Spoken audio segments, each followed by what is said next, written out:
Good morning, everybody. My name is Jared O'Leary. I've been drumming since 1998, and I still got plenty of stuff to work on today. I'm going to be working on 5-stroke roll timing, which is a variation of the diddle timing exercise I did 2 days ago in the stream. Now, in these live streams, there are almost 500 of them. There are timestamps in the description to show what I was talking about or what kind of a question I was answering. Because I've been drumming for so long, and because I've taught every grade kindergarten through doctoral student, I'll get questions from people who'll be like, hey, how do I get better as a drummer? Or how do I get better as an educator? And I will often edit those answers, I can't speak, and put them in this drumming tips playlist that has over 16 hours of free drumming tips across over 100 different videos with a variety of questions and answers that we've done on these live streams. Now, the first thing that I talk about is the title. And then if it says, and other drumming tips or and other teaching tips, that means there are more things in here. So, for example, this one says free exercises to improve rolls and diddles, or this one says intro to tenor playing zones, but because they both say and other drumming tips, there are more topics in there. So if you're not interested in the first topic, you might be interested in the other topics. Again, timestamps so you can find ones that might be interesting. Now, if you see any of the 600 plus videos that are currently listed as members first, they're all scheduled to come out for free. It just might be a year and a half from now. So stay tuned for that. Like this one comes out on Friday, but every single day there's a brand new play along that is coming out. But don't worry, there's still literally thousands that you can play right now for free. Now, I need to get motivated here with Shia LaBeouf. So Shia LaBeouf is going to help me to want to practice 5 strokes. So we're going to hide him because of copyright.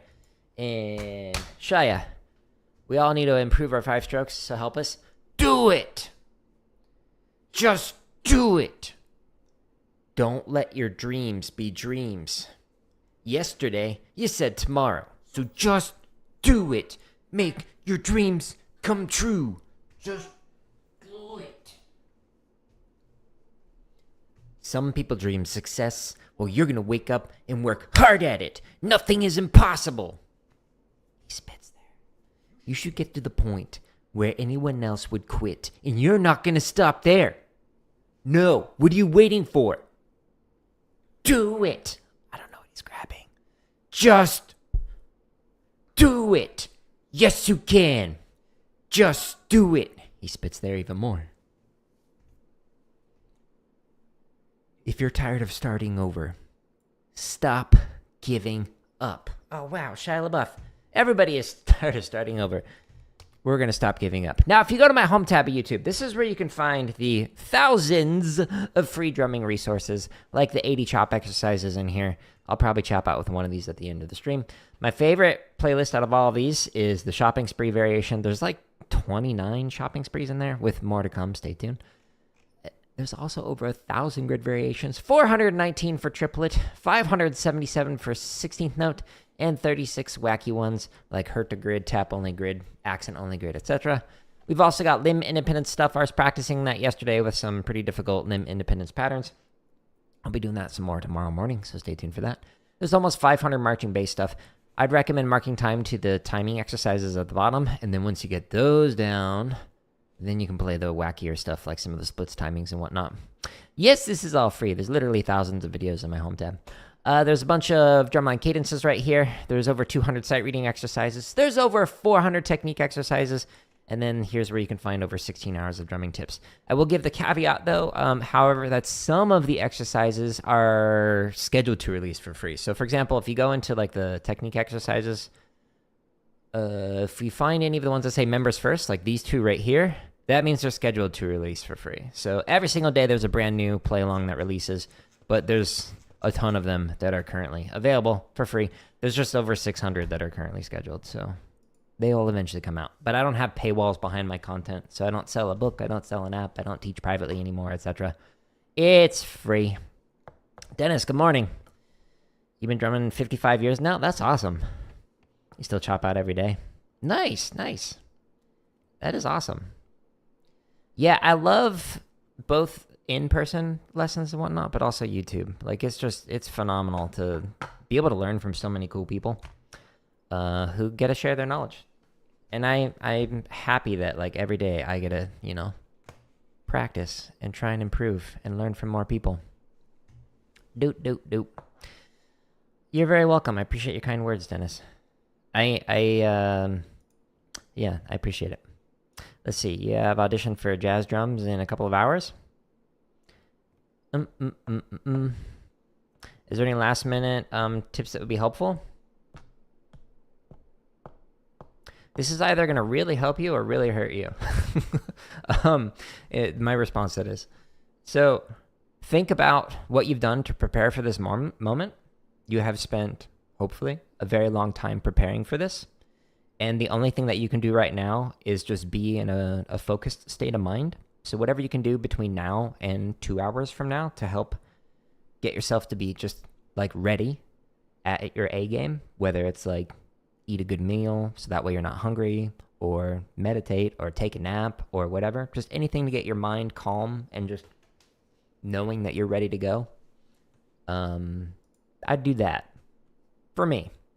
And know that when you get into the audition in the moment, your heart rate's going to start racing. You're likely going to get that anxiety, and reframe it as excitement, as you have many opportunities that might open up by going through this. So take some time, relax, and then when your heart rate starts going, sit with it and reframe it as excitement. It's something that I do like the first time I get in front of like a crowd of people. If I'm doing like a conference presentation, sometimes I've done that with like hundreds of people at the presentations. And whenever I get in front of them, I get that anxiety of like, I want to do good. But if you reframe it as excitement and you're like, yeah, this is an opportunity that I get to do, and then just remember all the stuff that you've done to prepare for that moment, hopefully that can help you out. But yeah, have fun with it. Take a deep breath and play like you practice. I agree. 100%. All right, speaking of 100%, we're going to put 100% of our focus into 5-stroke roll timing. So 2 days ago, I worked on diddle timing right here. There's a bunch of variations for that. But I'm going to work on 5-stroke roll timing right now. Okay, so inside of here, there are several different videos that you can work on. The one that I'm working on is this one. It's the basic version, but there's also accent on 2, accent on 3, no accents, and then 16th note variations of this. But I'm going to do this one. So this one, what it's doing, it's just like the one that I went through 2 days ago.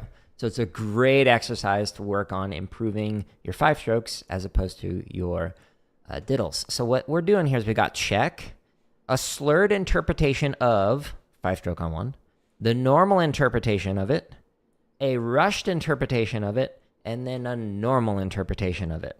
And it does this for 5-stroke on 1 for the first line. The next line is tap 5s. The third line is outside 5s. And then the synthesis is just basically putting all 3 patterns together with normal interpretation.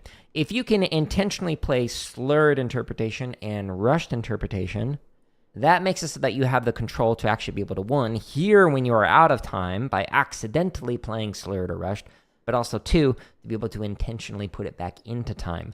Whenever I've had students who had some issues with like not knowing whether a diddle was rushed or like a 5-stroke was rushed or slurred out or whatever, this particular exercise, and specifically using this play along, can really help them out and really help you out. I'm going to start at 40 because, you know, I want to get better. So I practice stuff slow and go 1 click faster at a time. Here we go.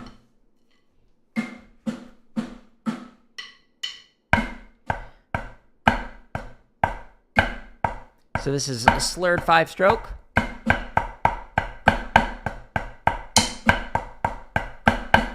Normal.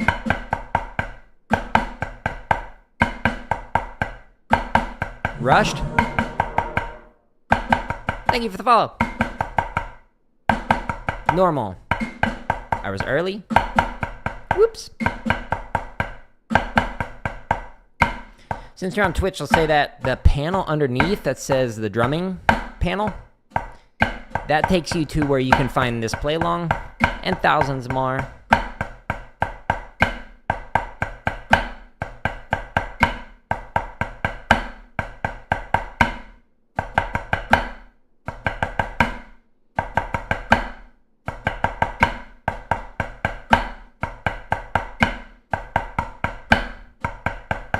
There's so much space in between each one of these notes at this slow speed.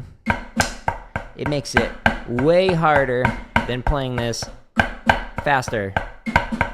Oops. Oh no!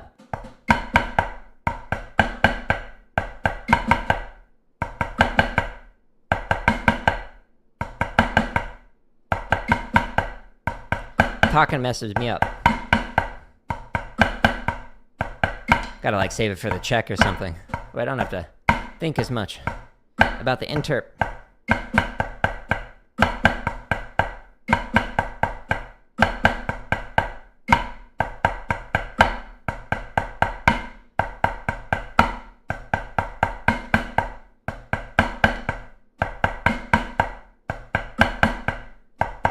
Now, I'm going to play through this a few times, and then I'm going to stretch and massage so I can keep my hands nice and healthy, so I can continue to drum when I'm like double my current age. So,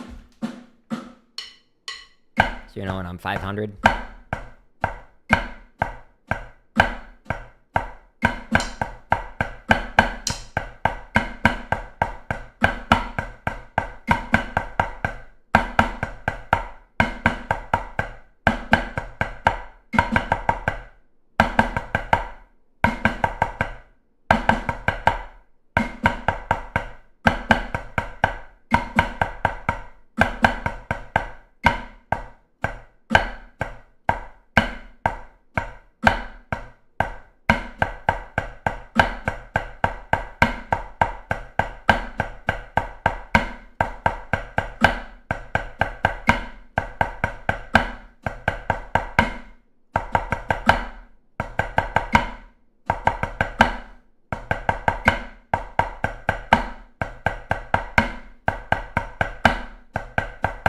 Really trying to focus on those transitions in and out of the different interpretations.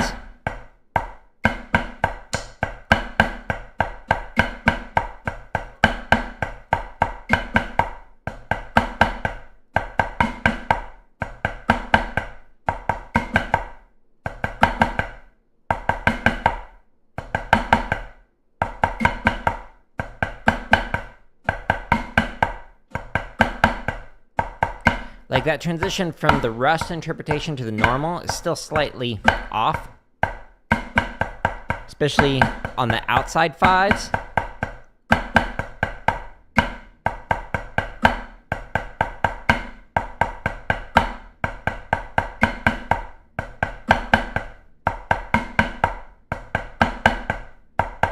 Now, I have not drummed at all today. This is my warm-up. You can warm up slow. Just play for a few minutes, and then do the stretch and massage routine, and then you can continue practicing. But do it daily. Don't jump into it cold, and then don't stretch and massage. That's bad. You can injure yourself.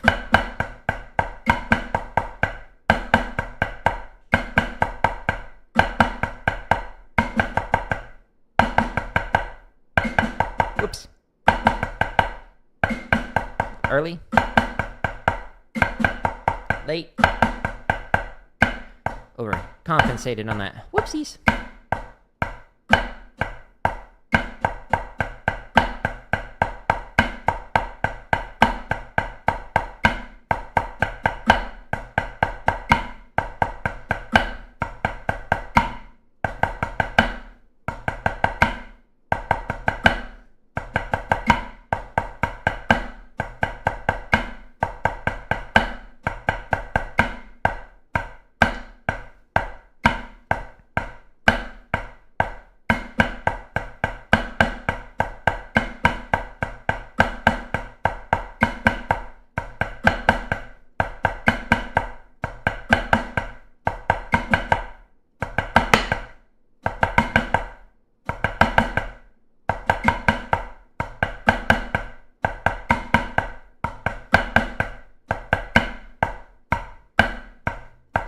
So when you're doing the transitions, you want to like think about cutting and pasting the different rhythms in place as opposed to slowly speeding up or slowing down. So it like blurs the transitions. What you want instead is just a distinct, here is one set of rhythms, here's another set of rhythms, as opposed to letting it meld together.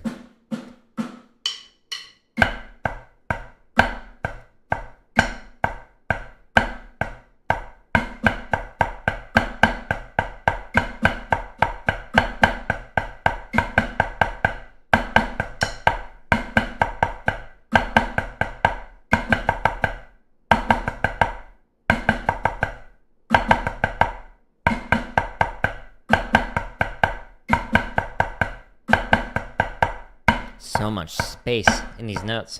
It's quite the challenge.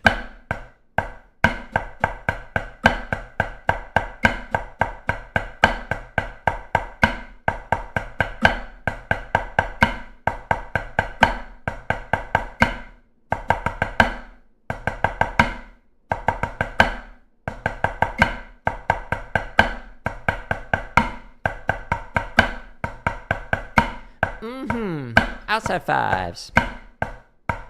Slurred.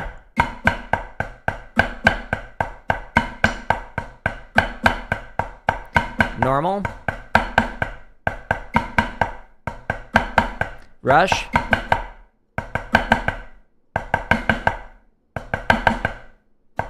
Normal.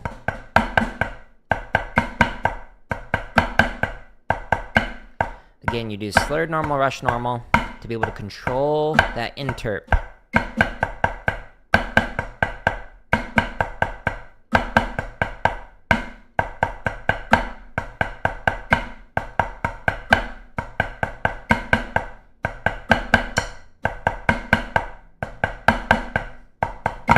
And since I know there's a lot of people who English is not their primary language, when I say interp, I mean interpretation. So trying to make it so that you have rhythmically precise 5 strokes. Hence the name 5-stroke roll timing for the exercise.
Going to stretch and massage, and the stretch and massage routine that I'm going to go through, if you go to my home tab here, you can find, if you scroll down past all these thousands of play-alongs, the one that I was just working on, by the way, is in the technique section, and it's inside of this playlist, the 5-stroke roll timing one, so go there. But the stretch and massage routine that I'm about to go through, there's better camera angles and explanations inside of this drumming lessons playlist, right next to the playlist that's got the 16 hours of Q&A. But inside of here, if you scroll down, it's currently in a title A/B test, so it might have a different title for you, but it's called Pain-Free Drumming for the thumbnail, and it's towards the bottom of this particular playlist. Okay, so this is what I'm going to be going through. So the first stretch that I'm going to do is going to stretch the sides of the forearm, so palms up, pull in, push through. And it looks funny, but it feels good.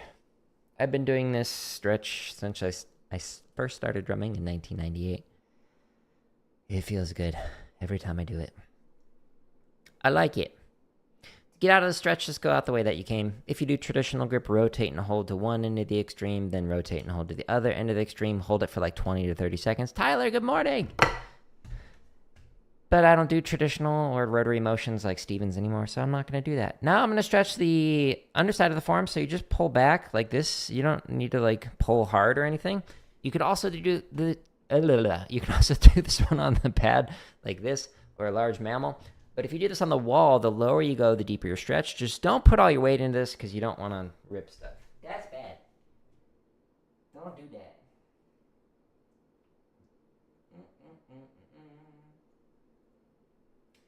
And now I'm going to stretch the top side of the forearm. So you could pull back like this. You could do this one on your leg. You could do this one on a large fish. You could do this one on the wall. But this time, the higher you go, the deeper your stretch. But again, don't put all your weight into it. Don't rip off your hands. That would tickle. Yeah. Last stretch. Gonna stretch my fingers. You ran auditions yesterday and went really well. Best turnout you've ever had. That's awesome. GG's. Why do you think that is? What was the snowball or the catalyst that led to having to be the best turnout? Was it more social media stuff? Was it more veterans returning? I love you. I love you. You can pet my dog. Okay.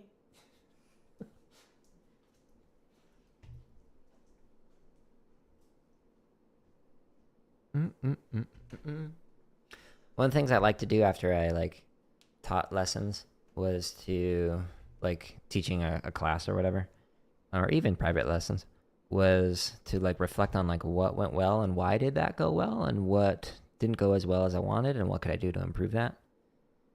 And by doing that, after each one of the classes I taught or lessons I taught, really helped out. Especially when I had some of the elementary schools that I taught at, it'd be 3 of the same grade level in a row. So it'd be the 3 of the same lesson. So it'd be 4th grade, 4th grade, 4th grade, and then a 2nd grade, 2nd grade, 2nd grade. And having those in a row and being able to experiment with, okay, I'm going to try teaching it this way, or I'm going to try teaching it that way. It was fun to see how the different classes responded to the different teaching. Is a way to improve much faster by doing that. Social media helped a lot. That's awesome. Newcomers showed up more prepared than vets. Uh-oh.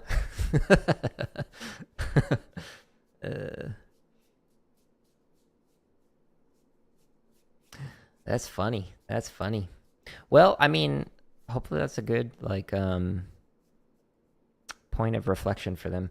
I had a person, one of the few snare drummers that I taught who actually started snare on their freshman year because they had the hands for it. But they ended up going from center snare the previous year to second snare their senior year. And it was because somebody else just was more prepared. They had the thirst for it. They put in the effort over the person who was previously center. Thank you for the sub on YouTube. Number 2, people showed up ready to move and play. Ooh, that's good. Often it's we just focus on hands and then the moving is an afterthought.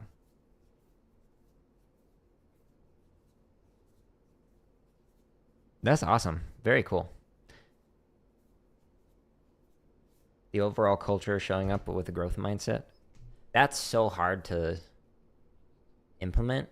Especially, well, I guess it depends on the context, but sometimes if you go into a program where it's a very negative vibe or a vibe of we're not here to work, that can be really hard sometimes to transition away from. When I first started teaching, I would sometimes teach at different schools each year. And so I would take over for a music program for another educator who didn't really care and was just kind of coasting. So they'd just have silly dance day where they just turn on music and then do this game called freeze dance. And so kids would be why don't we do freeze dance every Friday? I'm because I care about your learning. It's sometimes difficult to do that transition. But, that's awesome to hear, though.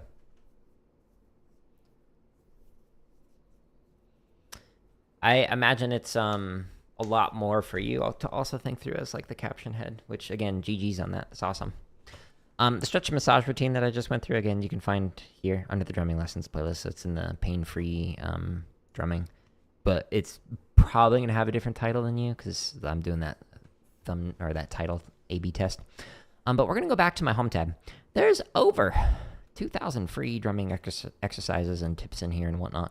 The chop stuff, we'll probably use that at the end to chop out. Over 1,000 grid variations, bunch of marching bass stuff, drumming cadences, technique, and then here's where you can find the 16 hours of like drumming tips and whatnot. But I'm going into the technique section. Like with all these, you got to click to show all the different playlists.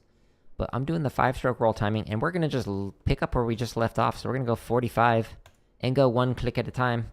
You can go timestamps in the description if you want to go faster than this, but again, as somebody who's been drumming for almost 30 years, I started at 40, which means if you've been drumming less than me, you too can start at 40, and I promise it will help. It is much more difficult than playing it at 100 or above. Don't believe me? Try it.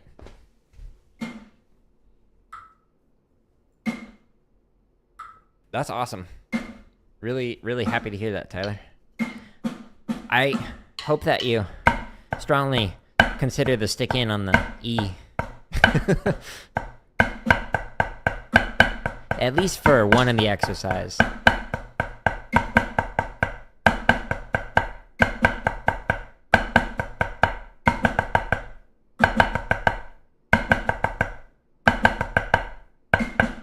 Early. Late. 45 is diabolical? Yeah. The interp is so hard at this speed.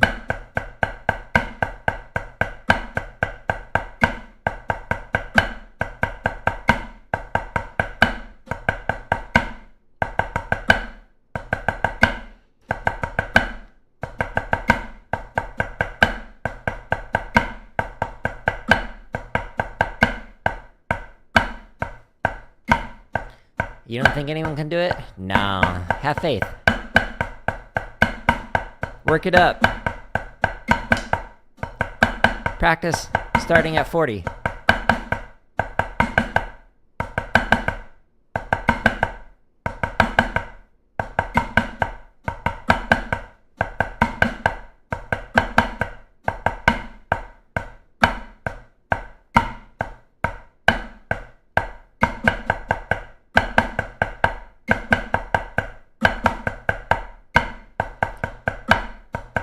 I need to,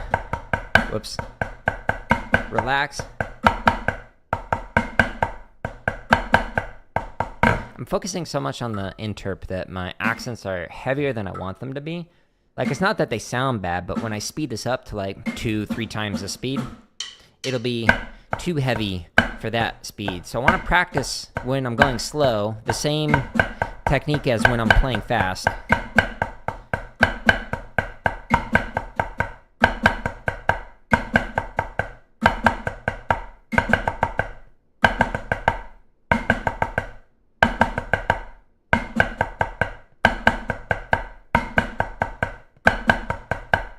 Ideally speaking.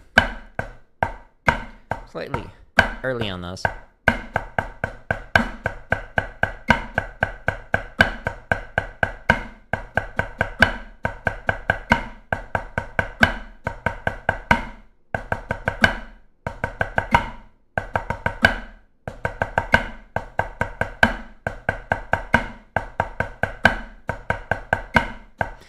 You're getting people who are messaging for one-on-one feedback? That's great.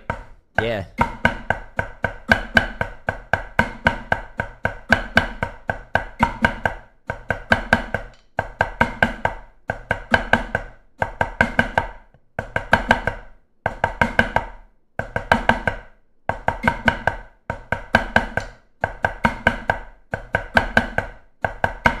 Yeah, it's good to have like that kind of hunger from students. I think music educators are often spoiled with having the best students in the school, generally speaking. There has been some like research on like who. There's been some research. I think it's by Elpis and Abril, Ken Elpis and Carlos Abril, but they talk about like the types of students, the demographics who tend to sign up for like music courses at the high school level in particular. And so what they found is that like it's usually like the honors kids, it's usually the kids who are taking like AP courses, it's usually like the top like 10-20% of the school is signing up for music classes.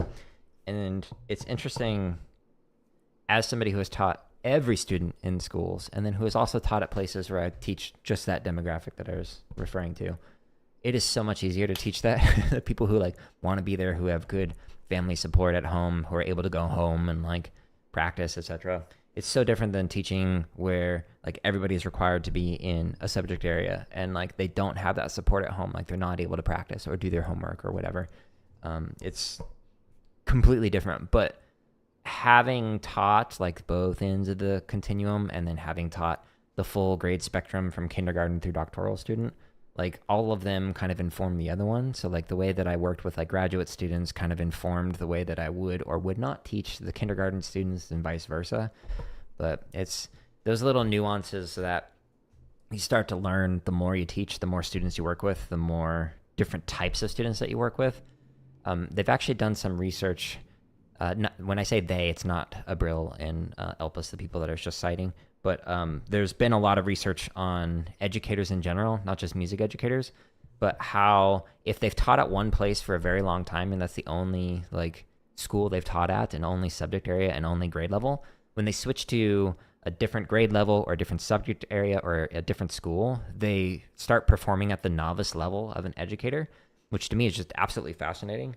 And it makes sense because like you try and use the, I guess in layman's terms, like the bag of tricks to like, oh, I know this works really well for this student or this type of subject area that I'm teaching, etc. And then when you go into a new area, you have to like relearn all of that. And so it's fascinating to see like somebody who's been teaching like as long as I've been alive or whatever. And then when they get into a new context, suddenly it's like, wait, do you know how to teach? Are you sure? Because right now it's not going good. But it's a fun challenge. Sorry for the research rant.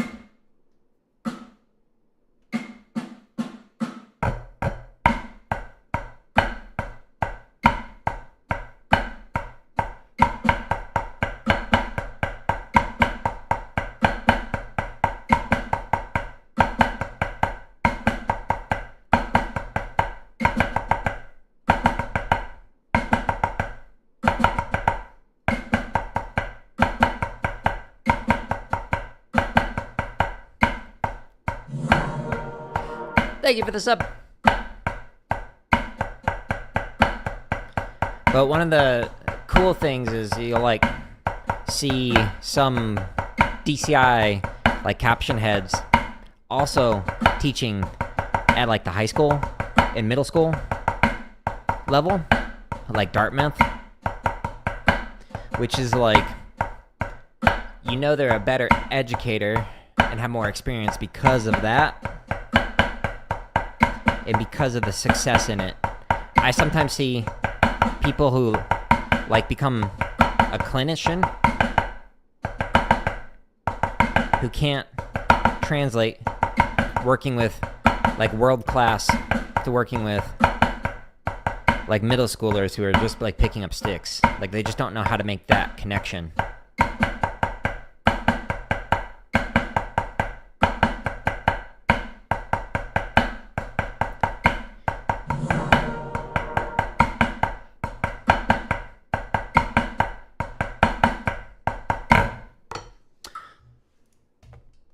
Angst left Dartmouth? When did that happen? I've been out of the loop, apparently.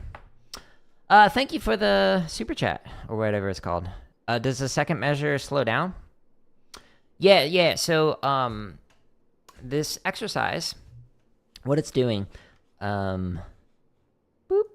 is it's actually playing a check pattern for the very first measure. And then it's taking 5-stroke, top fives, and outside fives, and it's intentionally messing with the interpretation. So what's happening here is we have our normal interpretation right here and right here. But right before each one of them, we're either slurring it out, so blurring it all together evenly across the subdivision, the beat, or we're rushing the interpretation, playing it faster than we should. So this 5-stroke, what it's doing, if we play it like the tap fives or something, so if you're, that's a slurred out interpretation. Then we go into normal. into rushed, back into the normal interpretation. So what this exercise does is it intentionally changes the interpretation so you can control it. So when I was teaching drumline and teaching privately and whatnot, sometimes students wouldn't know if they had a slurred out diddle or a slurred out 5-stroke, or the opposite problem where they wouldn't realize when they were rushing something, whether it was a 5-stroke or tap drag or whatever. And so these exercises help with that interpretation so you can intentionally control it to not only develop the ears to be able to hear what it sounds like when you're playing slurred and playing rushed interpretation, but also what it feels like when you're playing it perfectly in time. So this is the 5-stroke roll timing variation. But 2 days ago when I was also doing a pad stream, if you scroll down back into the technique section, I was working on the diddle variation of this, which in this particular playlist, it's got several variations for both triplet and 16th note, but it takes the same idea, but it does it with diddle on 1, diddle on 2, and diddle on 3. And it does, again, the slurred, normal, rushed interpretation, if that makes sense. So, thank you again. I appreciate that. But let's go back to the 5-strokes. Shh, shh, shh, shh, shh. That was loud. He just recently left? Interesting. I wonder why. I wonder if that lore is out there or not. Maybe, I mean, I don't know his exact age, but he has been around for a while. Maybe he's just retirement age or something. I don't know. I don't know his finances. He's been there for a long time, though. That program is solid because of that instruction that he provided. Here do we go.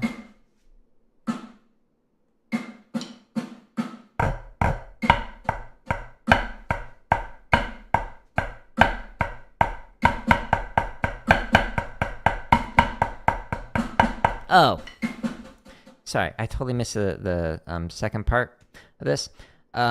So tips for practicing this, like in terms of the interpretation, the reason why I'm playing this slow is not because like I can't play it fast. It's because I'm trying to really refine that interpretation while going slow. So this is what I recommend for you as well. Doesn't matter how long you've been drumming. It's never a bad idea to slow this one down. So if anytime you're trying to get like the appropriate control and feel of anything that you're playing, the slower you go, the harder it is to control it. But the better it is if you just go one click at a time with these play-alongs.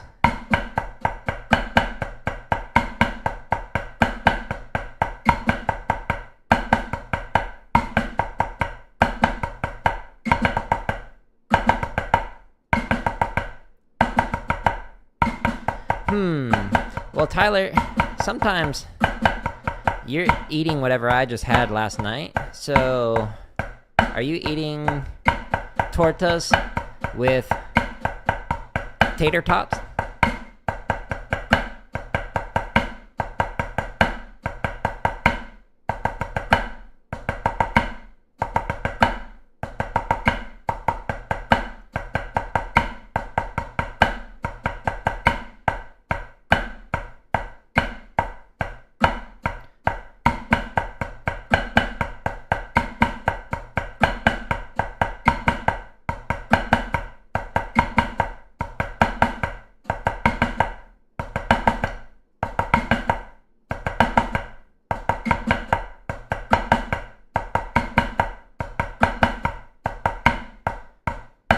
You're eating a sandwich because you apparently need groceries.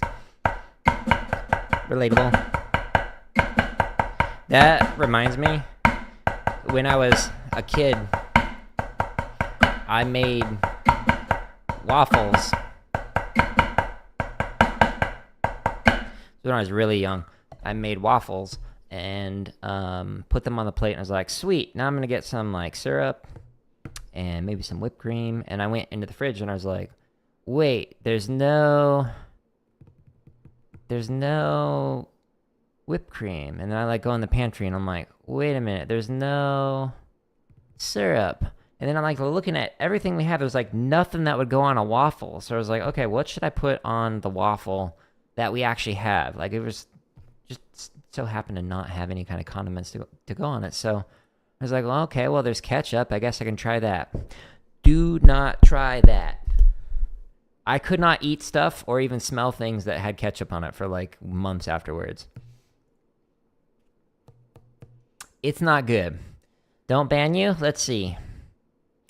Blue Monk. So right now, you're not demonstrating that you meet the maturity threshold to stick around and be able to actually ask me questions.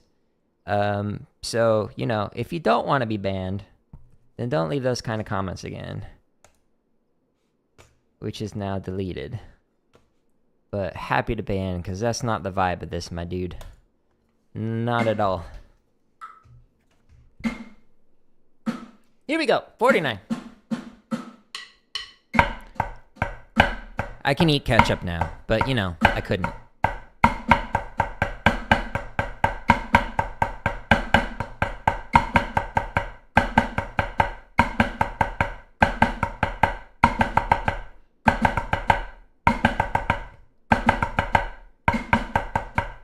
Get a snare line playing this on the move? I mean, you joke, but like when I was teaching this exercise to the last drumline I was working with, we slowed it down to 40.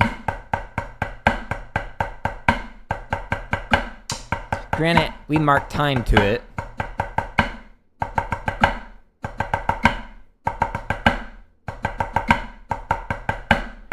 It was difficult.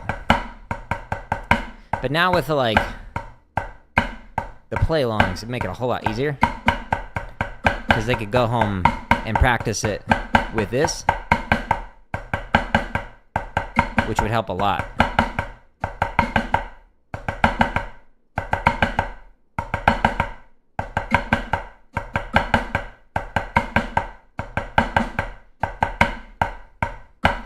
Explain why tomato haters still eat ketchup. You know, we all have contradictions that we're not aware of.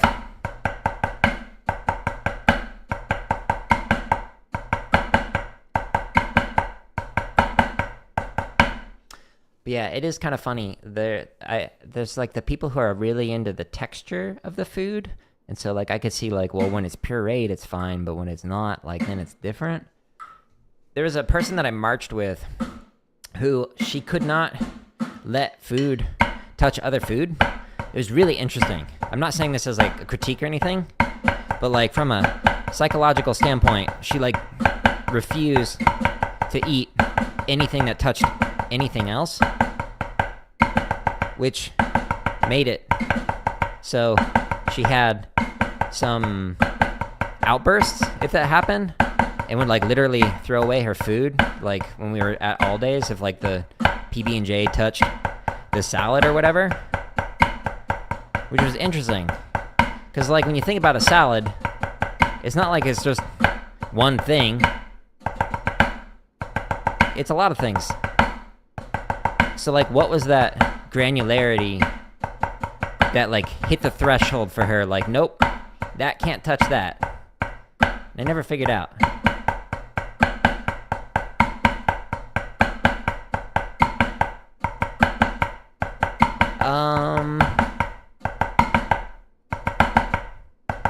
Yeah, I'll answer that in a second.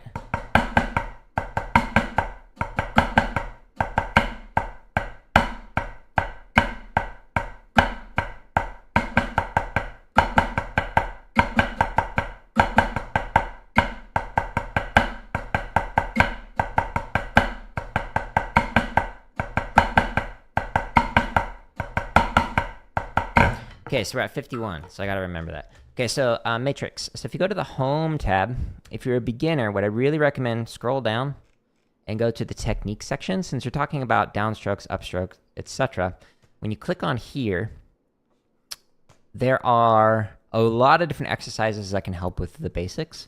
The technique section specifically focuses on that.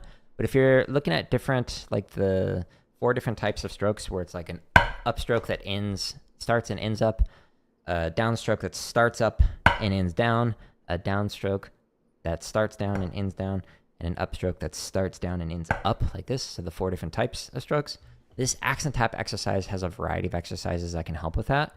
So this currently has 56 videos inside of this playlist, but any of these can help out with your accent taps and other stuff. And if you want tips in terms of like, well, how do I practice this? Again, go into the home tab, scroll past all the different play-alongs, go to the tips and lessons section. And this is where I've done Q&A on that. So for example, let's see, what drumming tip number is it?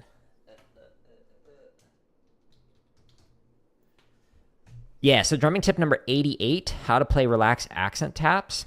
That could be a really good one since you're asking about like the different like accent and tap motions. And so this has some tips at the beginning of it that specifically talks about how you can improve that. But there's over 100 more videos and over 16 hours of me answering some questions live on the stream. Drum? Yes. Yes, this is drum. Good job.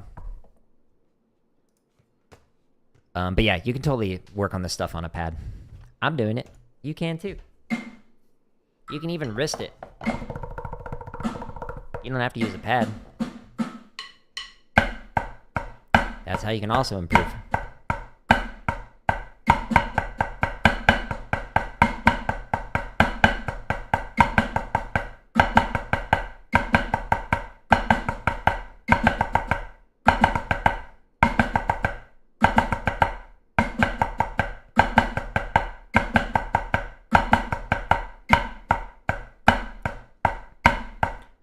I love this exercise. Don't tell my wife.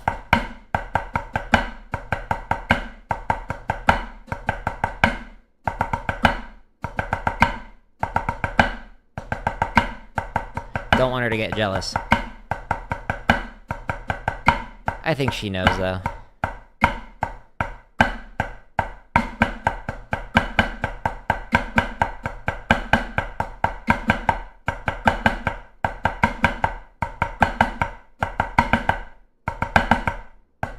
Hey, you're very welcome.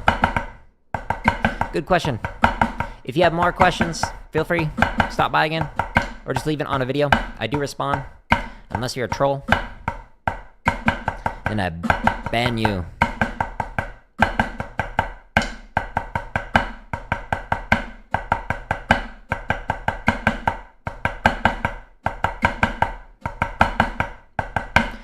Wield that band hammer with ease. Years of practice. Here we go. 52. Whoa! 10 clicks faster than the meaning to life.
Mm-hmm. 53.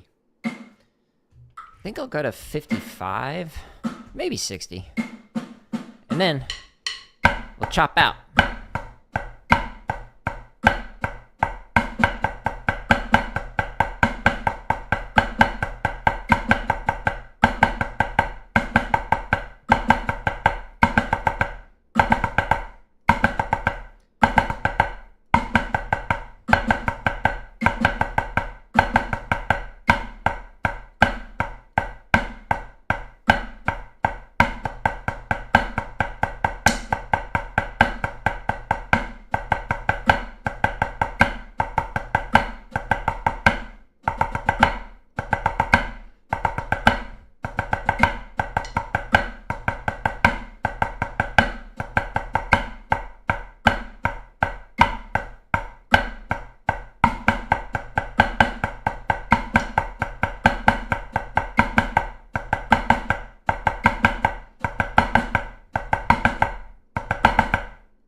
weird. That rushed version of the outside fives feels weird.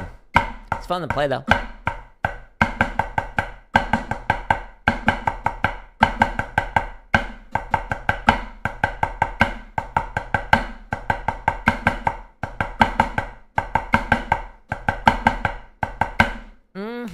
I'm curious, looking at the timestamps in here, how much time will it take to get through there? Okay, so like 8 minutes to get to there. Let's do that. So we're gonna go up to 60, and that'll be time well spent working on that. And then I'm gonna chop out for like the last few minutes of the stream. Notice how I'm not practicing chop stuff the entire stream. It's just at the end. It's the icing on the cake.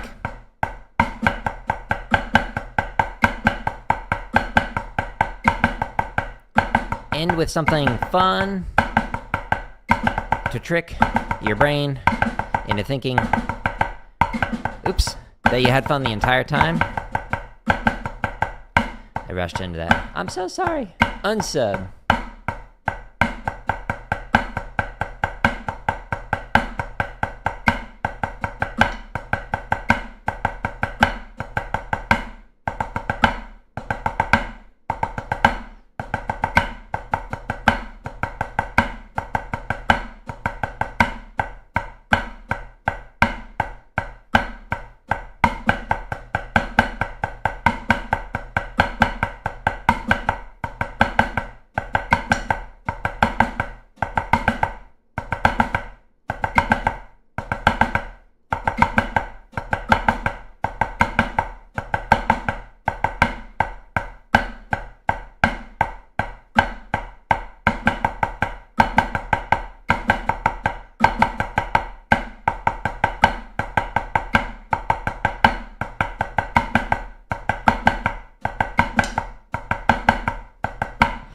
Water break. Gatorade.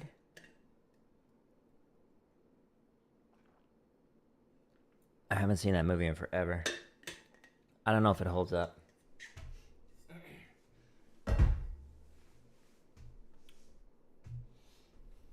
Just to clarify, by the way, Blue Monk. So what I was saying about the maturity level and like demonstrating it.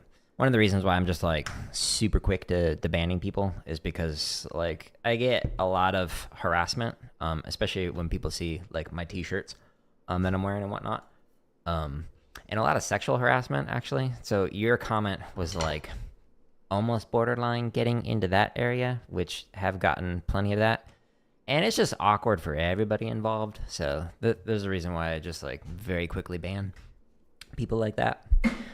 So that's why the threshold is very, very quick. Don't got patience for that. I'm here to practice and answer questions.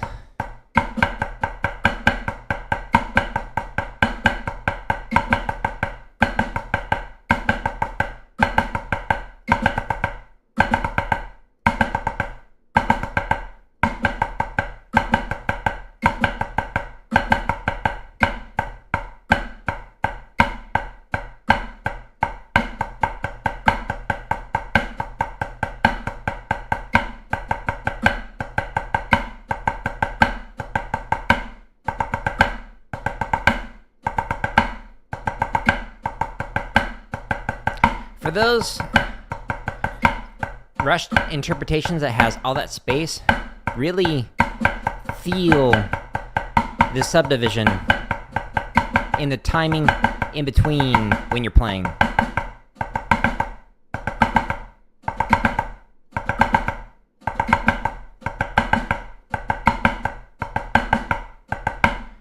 So feel that space in your brain, like play it, think it.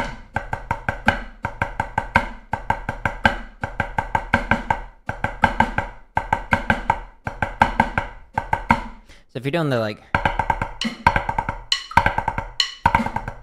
feel that.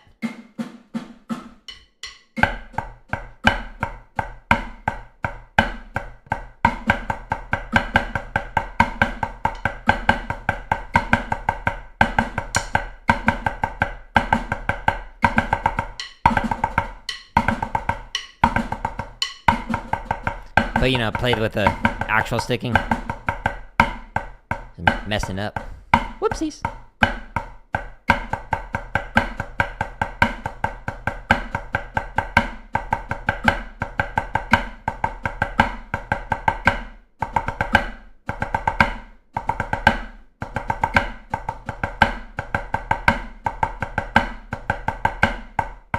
Tap inconsistencies going on there. Trying to fix that.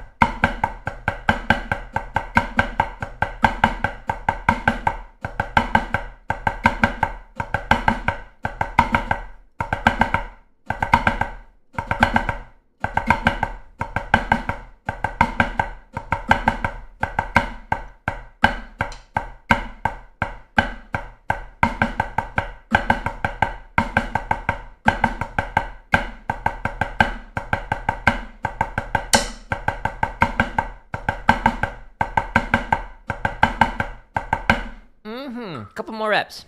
And then I don't know what I want to chop out with today. Something. Something fun.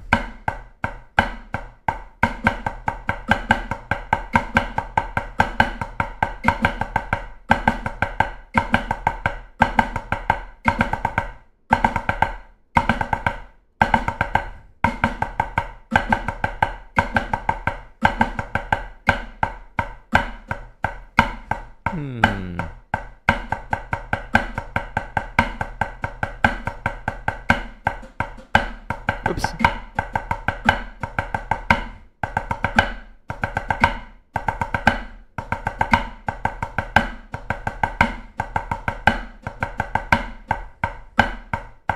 Oh, that's really funny.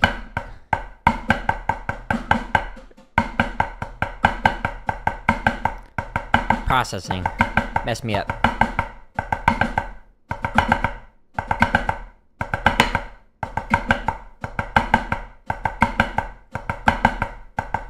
Of all the reasons to like learn snare drum, tenants' rights was not one that comes to mind.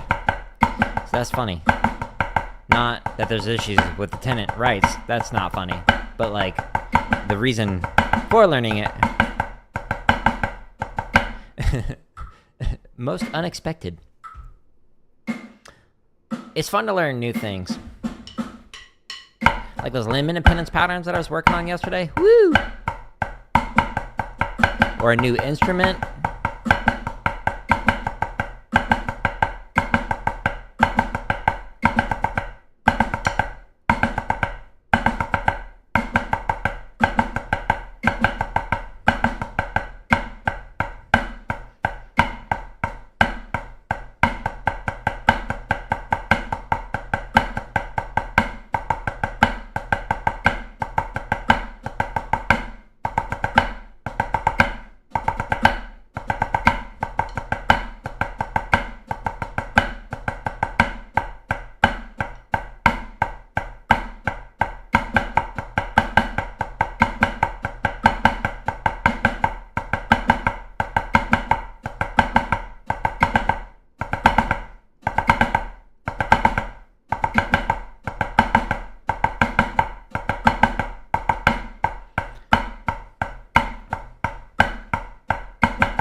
Alright, last rep, and then I'm gonna chop out. I'm gonna play something fast. Still don't know what.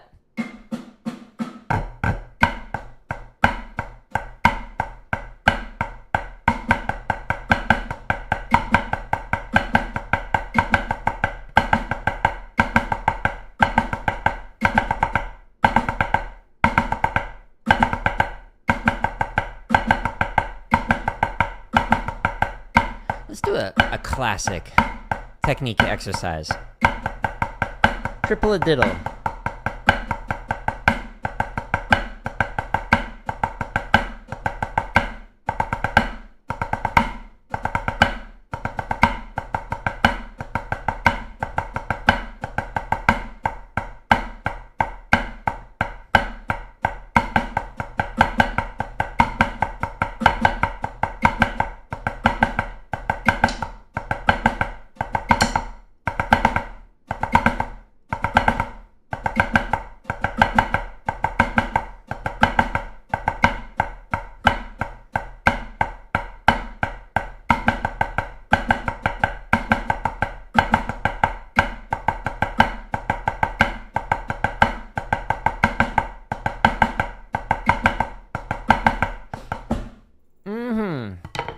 behind the back release. All right, now I'm going to chop out. So the majority of the stream, this last hour, I've been just focusing on playing slow, refining my technique, trying to improve. Now, for fun, I'm going to trick my brain into thinking, oh yeah, you had fun the entire time, not just in the last few minutes. So now I'm going to play fast. Do not spend the majority of your time playing fast. That is not how you refine your technique. Instead of playing a chop exercise, I'm actually going to go back into the technique section that I was just in, but I'm going to go all the way to the bottom right here, and I'm going to do triplet diddle variations. There are currently 33 videos inside of here. A lot of variations of this. So I'm going to do triplet diddle with 4 counts. So there's the normal version with 4 counts. There's 4 counts without check, so it's just going cold straight into this. There's also inverted versions of this with 4 counts, and then there's also inverted version without check. Now these ones that say members first, they're like this, some of the 600 plus that are scheduled to release for free, so they'll come out eventually. But I'm going to play through this with 4 counts. I got you into WGI? No, you got you into WGI. I may have opened the door, but you did all the work. Use that Chinese proverb on teaching. But I appreciate the kind words. I'm super happy for you. That's awesome. GG's. You did the work, though. Keep it up. Now, I'm going to play through this. And instead of going up 1 click at a time, like I was just doing with that exercise, starting at like 40, I'm going to start faster. And we're going to go up by like 10s or 20s until my arms burst into flames. So stay tuned for that. It'll be exciting. You watched my bass drum video and you got in? That's awesome. GG's. Keep it up.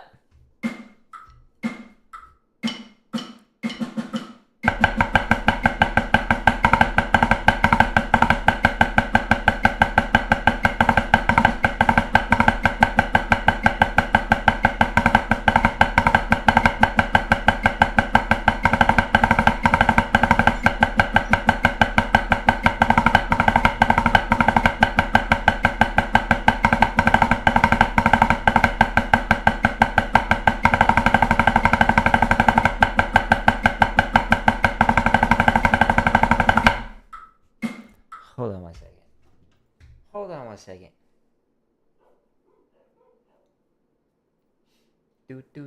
Do.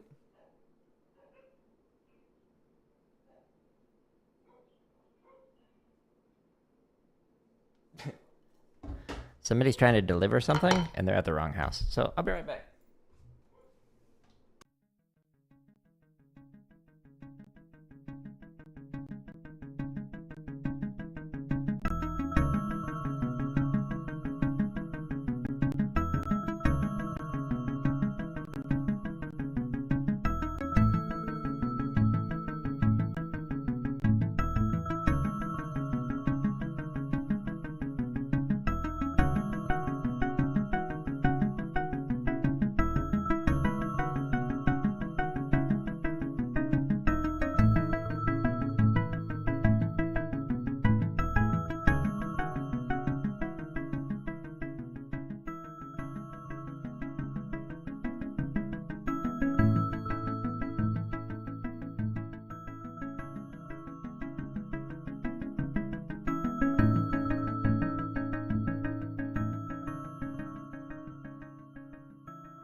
All right, that's funny. It's like a whole delivery truck, and I was like, this? You're not... No. Wrong place. They're like, are you Armando? Nope. Good guess, though. All right, 140.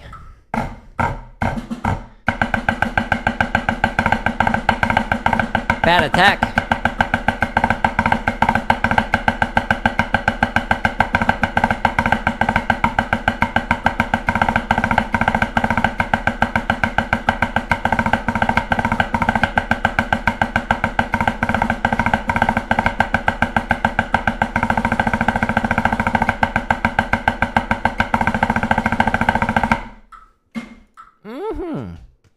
Let's do 160, 180, 200, and then I'll answer that good question matrix. Give my brain some time to process it more. Let me actually turn this down. It's super loud. Why, hello again. Again, congrats on making callbacks for Pulse. Wait. That's way too quiet.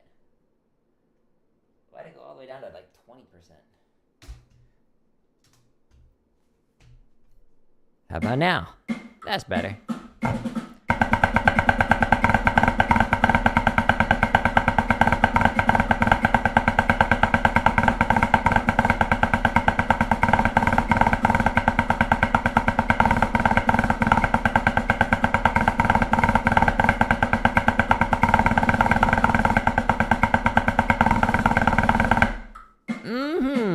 Now we'll go to 200. 200. Here we go.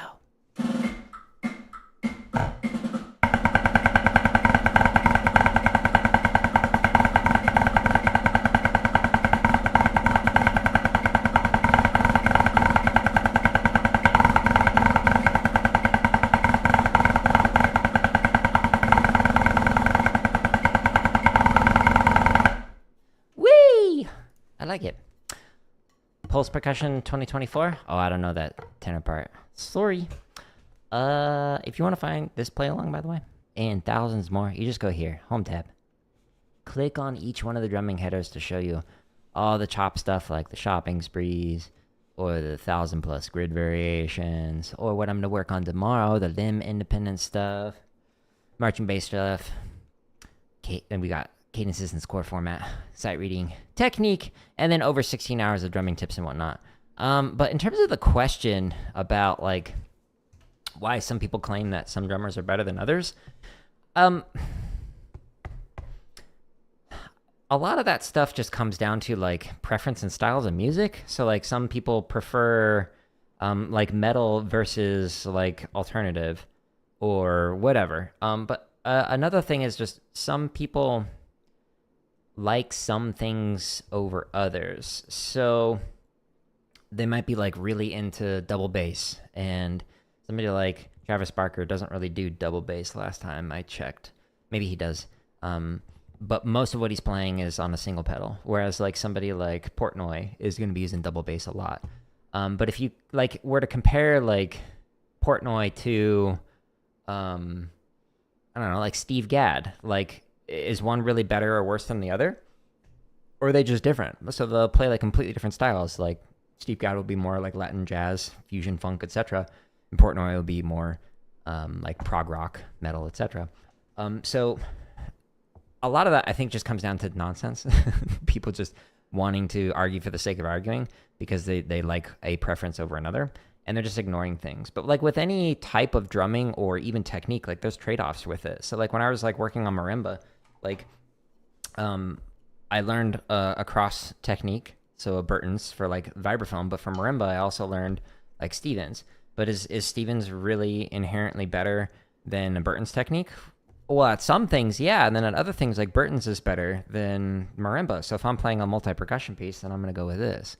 If I'm playing something that's going to require like quick transitions between different notes, I might switch so that I'm playing with a Stevens script. Like that is better for it. So it's the same thing with drumming. Some people really like to practice polyrhythms, and so whenever they hear another drummer playing a polyrhythms, they're like, that person's better than this person. It's like, well, objectively, is that necessarily true? Like if you can play, I don't know, stuff in this playlist better than somebody who can play stuff in this playlist better than you, is one person better than the other? I mean, in the end, when it's like we're talking about grades, does it really matter? It's like if you look at like think of it like the stats for like a video game. So you might spec so that you're playing like putting a lot of your stats in like stamina or something, or speed, and then people put it into strength or polyrhythms, or I don't know, playing mixed meters, whatever. All that stuff in the end is like, why does it matter? Like they're all great at different things. So yeah, I don't know. I'm confused by the point of that kind of stuff, because like Travis Barker, I mentioned this I think yesterday or the day before, but I actually like mentioned him at the start of my dissertation in the acknowledgments, because he's the one that actually got me into drumming. So if you go to like any of the drumming videos, like this takes you to the website, the first link. But inside of the dissertation, like I thank Travis Barker because he's the one who like maybe go, oh, I really want to be able to play like that. Does that mean he's like the best drummer in the world? No, but he's somebody who had an influence on me into wanting to even do this thing. So for me, like he has like a special place in my heart because of that. Do I think he's better than Carrie at other things? Maybe. Like I appreciate that. Where is it at? Where's Travis? Yeah, Travis Barker. It's funny. Do I think that like he's got a special place in my heart because of like some of the things that he would do in terms of like being able to not just play 3 of the same thing and then on bar 4 he'd like do a fill. Like he was constantly changing things up. Everything about his music was kind of like improvisatory. So instead of doing the same thing over and over, like he would just have continuous through lines where he's just like adding in different timbres, adding different textures, and that has an impact on how I play. But one of the things as a critique, he can't really play in time as good as like other people can. Like even just putting a quarter note to him, it's lacking at times. But does that mean he's a bad drummer? No, he's better than me. When it comes to drum kit, who's going to get the gig? Travis Barker or me? Not me. But then if you put him on a marching snare drum, like there's videos of Ralph Nader playing with Travis Barker, and Ralph Nader like can drum circles around him. Does that make Ralph Nader a better drummer than Travis Barker? In some areas, yeah. When it comes to like marching percussion, certainly. But when it comes to other things, not so much. Even if it's on the same instrument, it's just different styles. So I wish like we just like focused more on like the positive things of like, I really like that this drummer does this, and I really like this other drummer does this. Like it's not like an either or thing. Like you don't have to be like, well, because I like Travis Barker, I can't like anybody else. Like how about we just acknowledge that we can like many different things and many different people and many different ways to play. Speaking of different ways to play, if you want to practice many different ways to play, there's thousands of exercises to help you with that, and over 16 hours of free drumming tips and whatnot. But thank you again for the questions. Thank you again for I think they're called super chats or whatever. Got a couple of those in the last couple of days. But all of these resources are free. So I don't sell educational content. The only thing that I offer as an early access is the members first videos. There's over 600 of them, but they're all coming out for free. So like this one comes out on Friday. But if you see any videos that say members first, you don't have to sign up for it in order to get it. I promise they're all going to come out for free. But it's just clicking the join button and it's 99 cents. This is the cheapest I can make it. My goal with this is to like do this AdSense supported. And right now it makes like $1 a day for all these thousands of resources. So, you know, not quite the teacher salary that I left to do this, but you know, thankfully my wife and I are comfortable with her salary. But I'm going to call it here. I'm going to get ready for Ghost of Yote. I almost said Ghost of Tsushima. No, that's the first game. It'll probably be about 15 or so minutes because I got to move all this and get ready for it. So if you enjoy these free resources, just share it with somebody else. And if you don't enjoy these free resources, then share it with an enemy, as always.